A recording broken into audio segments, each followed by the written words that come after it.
A imagem do Lago de Fogo, vamos ser sinceros, é uma das mais fortes e que mais causam arrepios em toda a Bíblia, né?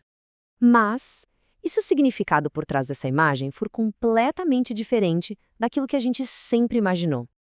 Nessa análise de hoje, a gente vai mergulhar fundo numa interpretação que liga essa profecia a um evento histórico muito específico e que mudou tudo.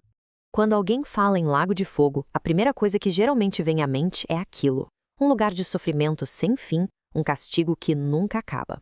Essa é a visão mais comum, a que a maioria de nós aprendeu. Mas a fonte que a gente está analisando hoje nos faz uma pergunta: será que essa é a única maneira de entender o que está escrito? E é aqui que a conversa fica realmente interessante. De um lado, temos a interpretação de sempre, sofrimento sem fim. Do outro, a perspectiva da nossa fonte vira a mesa e propõe algo radicalmente diferente.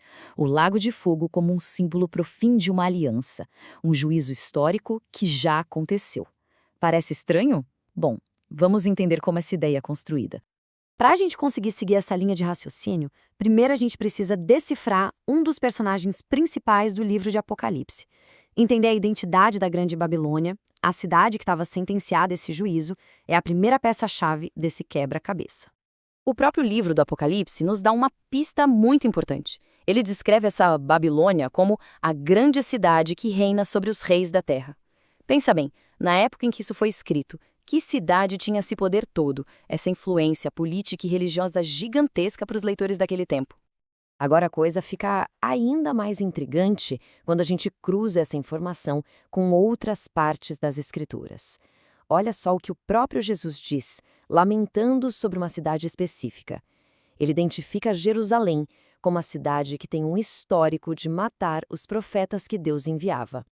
E é aqui que a fonte conecta os pontos. Ligando a descrição do Apocalipse com as palavras de Jesus, a conclusão proposta é ousada. A Babilônia simbólica, que seria julgada, não era uma cidade pagã como Roma, mas a própria Jerusalém, vista como infiel à sua aliança com Deus. Certo. Com a identidade de Babilônia estabelecida como uma possibilidade, vamos para a segunda grande peça dessa análise: a linguagem. A palavra eterno é simplesmente fundamental para a interpretação tradicional. Mas, segundo a nossa fonte, o que ela realmente significava no grego original pode nos surpreender bastante. A palavra grega em questão é aionios, e a análise linguística mostra algo crucial. Essa palavra nem sempre significa duração infinita, algo que acontece sem parar. Muitas vezes, ela descreve a qualidade ou o resultado de uma ação, um resultado que é permanente, definitivo. Ou seja, a ênfase não está na ação contínua, mas na consequência final. E essa ideia não está isolada. A fonte aponta outros exemplos na própria Bíblia. Em Isaías, fala que a fumaça de Edom sobe para sempre, mas isso simboliza um juízo final, irreversível. A nação foi destruída, ponto. Em Judas, Sodoma sofre a pena do fogo eterno, mas a cidade não está queimando até hoje, certo? O fogo cumpriu seu propósito, uma destruição total e definitiva. Então, o ponto crucial que se propõe aqui é este: a eternidade do castigo não estaria na duração do sofrimento, mas sim na permanência das suas consequências. O juízo é final, seus efeitos, sim, são para sempre. É uma mudança de perspectiva fundamental sobre essa palavra. Com a identidade de Babilônia e o significado de eterno reexaminados, a fonte nos leva para um momento exato na história, um evento gigantesco onde, segundo essa interpretação, a profecia se tornou um fato histórico, o ano 70 depois de Cristo. Vamos ver como a fonte constrói essa conexão. Por volta do ano 33, Jesus avisa que a cidade e o templo seriam destruídos. Décadas depois, o livro do Apocalipse descreve em símbolos um juízo que estava prestes a acontecer. E então, em 70 depois de Cristo, a história registra: as legiões romanas destroem completamente Jerusalém e o templo. A proximidade desses eventos é um ponto central do argumento. E os detalhes daquele ano, segundo a fonte, se alinham perfeitamente com a linguagem simbólica. Jerusalém foi, de fato, incendiada. Mas o ponto-chave é que a destruição do templo significou o fim funcional do sistema de sacrifícios da antiga aliança.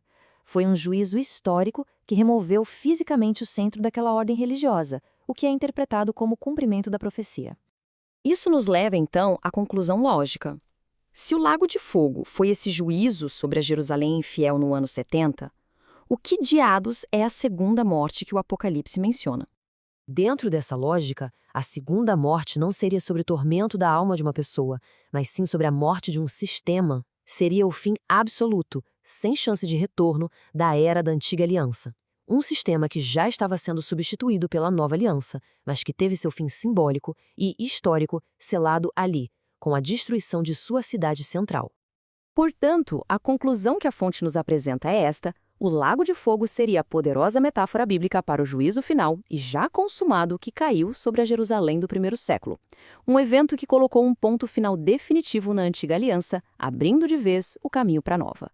E isso tudo nos deixa com uma pergunta enorme para refletir. Se o grande juízo descrito com essa linguagem apocalíptica foi, na verdade, um evento histórico que já se cumpriu, como essa interpretação propõe, o que isso muda na nossa forma de entender a profecia, a história e até mesmo o futuro? No fim das contas, o que isso realmente muda?